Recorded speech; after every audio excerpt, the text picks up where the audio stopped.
그 외부이식과 내부이식을 하다 보면 인물에 대해서 어느 정도 정리가 됩니다만은 따로 한번 간단하게 정리를 해본다면요. 이 소자는 아까 제가 말씀드린 대로 앞에 나오는 그 내부지식과 비교할 때 어린 아이와 연결되어 있거든요. 그래서 사회적인 가치가 없고 교회 안에서 무시당하기 쉬운 사람, 그다음 실족하기 쉬운 사람이기 때문에 믿음이 연약한 사람. 그런데 재밌는 거는 실제로는 굉장히 존귀한 존재, 이런 것들이 교회에서 볼 때 아무것도 아닌 것처럼 보였던 그 사람이 실제로는 굉장히 존귀하다고 하는 것을 동시에 보여주는 게 이 소자라고 하는 인물의 중요한 이해입니다.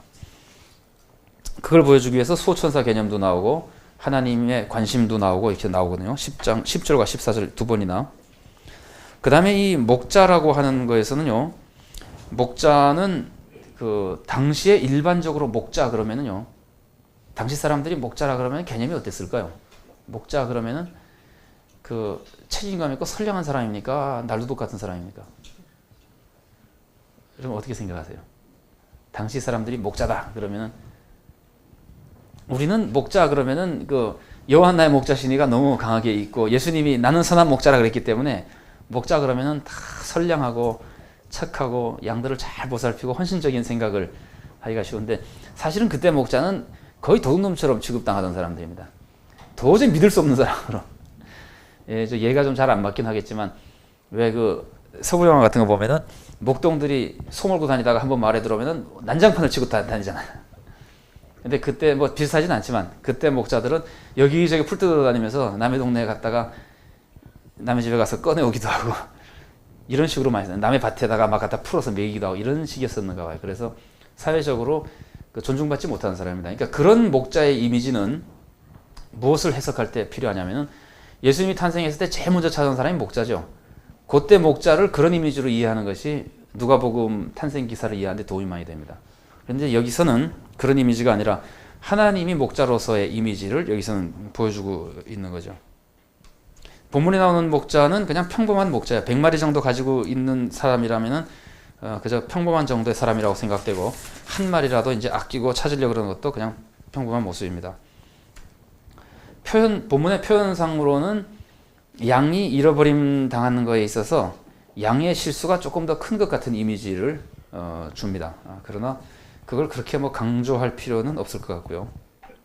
이런 것들을 쭉 염두에 둬서 우리가 본문을 해석해 본다면은, 본문은 시작되기 전에 겸손해야 된다는 교훈을 먼저 예수님께서 주셨고, 그 다음에 예수님께서는 겸손한 것과 어린아이를 연결시키고, 그 다음에는 어린아이가 얼마나 중요한 건가를 보여주면서 어린아이를 영접하는 것이 예수님을 영접하는 것이라고 가르쳐 주시고, 그렇게 중요하기 때문에 소자 하나도 실족해 하면 안 된다는 얘기를 하시고, 그 다음에 이제 비유가 나오는 겁니다. 그래서 소자의 중요성과 함께 찾으라는 얘기를 하는데, 이 업신여긴다고 하는 표현이요, 업신여기면은 역시 실족하기 쉽고, 그래서 그 업신여김을 당하는 사람이 실족하기도 쉽지만은 또 어떻게 되죠? 업신여기는 사람이 실족하면 교회 지도자는 어떡하죠? 찾으러 갈 마음도 별로 없습니다. 업신여기지 않던 사람이 실족해야지 찾으러 다니고 싶지, 평소에 업신여기던 사람이면은 업신여기기 때문에 그 사람이 실족도 하지만 막상 실족하고 났을 때 찾으러 간다는 것이 그렇게 만만하지, 찾으러 다니는 게 다 가치가 있기 때문에 찾으러 다니는 거거든요. 근데 업신여기고 있었던 사람이니까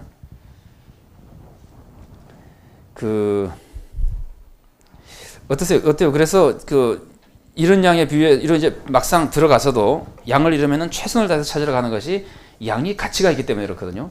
그 한 마리 양도 목자 입장에서는 굉장히 가치가 있기 때문에 찾으러 다니는 것인데, 그러니까 양의 가치 때문에 찾는다고 하는 것은 양의 잘잘못은 따지지 않는다는 뜻입니다.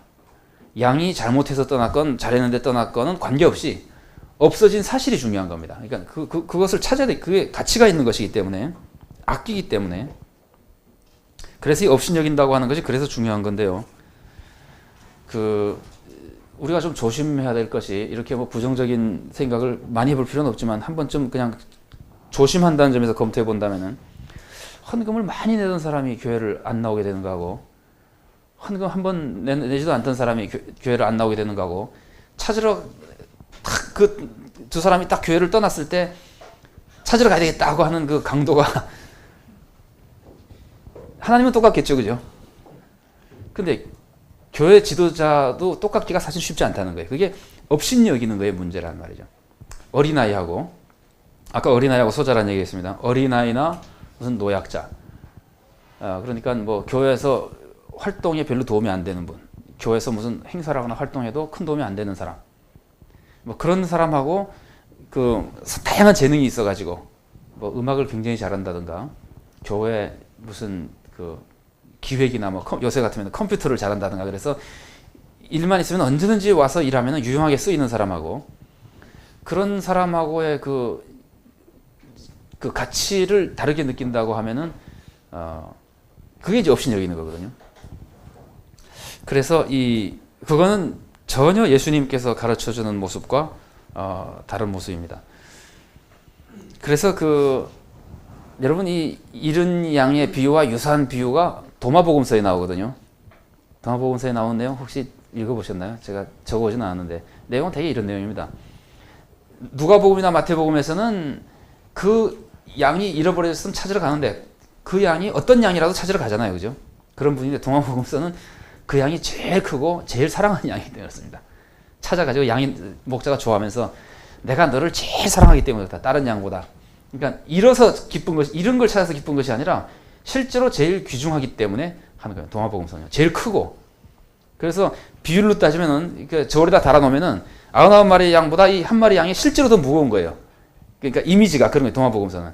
그러니까 그거는 예수님이나 하나님의 메시지를 제대로 가르친 거라고 볼 수 없습니다. 예수님이 가르친 거는 평범하게 놓고 보면 99마리가 훨씬 무거워요. 그런데 잃어져 있기 때문에 그것 때문에 더 지금 관심을 더 가지는 그것만을 예수님께서는 강조하고 있거든요. 그러니까 잃은 양에 있어서 중요한 것이 그 양 자체가 지니고 있는 그 가치라고 하는 거. 근데 그 가치는 생명으로서의 가치지. 이건 우리가 누가복음 15장을 따로 살펴보게 될 테니까 조금 더 유사한 메시지를 더 보강할 기회가 있겠습니다만은,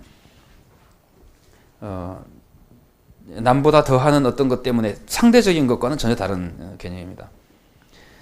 그래서 아까도 말씀드렸습니다만은 99마리를 무시한다고 보기는 어렵고 다 사랑하죠. 다 사랑하나 지금은 잃은 양에 대한 관심이 더 큰 것이다. 그러니까 언제든지 이뤄지면은 관심의 대상이 되는 거죠. 좀 이상한 표현이긴 합니다만 이런 것과 비슷합니다. 아들이 둘 있는 사람에게 건강한 아들하고 병약한 아들이 있으면은 둘 다 사랑하죠. 건강한 아들은 나가서 죽어도 상관없고 병약한 아들만 사랑하는 건 아니죠. 그러나 관심과 돌보는 거는 이 약한 아들에게 집중될 수밖에 없죠. 음식도 뭐 입는 옷도 다 계속 관심을 가질 수밖에 없죠. 그러나 사랑하기엔 똑같이 사랑하는 거죠. 그런 것들을 여기서는 예수님께서 드러내 가지고 이제 교회에서 처음에 제자들이 누가 높으냐 이렇게 출발해 가지고 누가 중요하냐 이래서 자꾸 비교하고 경쟁할 때 예수님께서 그걸 다 깨뜨려 버리시고 가장 연약한 그 사람이 얼마나 하나님으로부터 관심을 가지고 있는가, 그리고 너희들이 신앙생활할 때 업신여기기 쉽고 잃어버린 거에 대해서 무관심하기 쉬운 것이 얼마나 잘못된 것인가를 가르쳐주는 분위기에서 하신다고 볼 수 있습니다.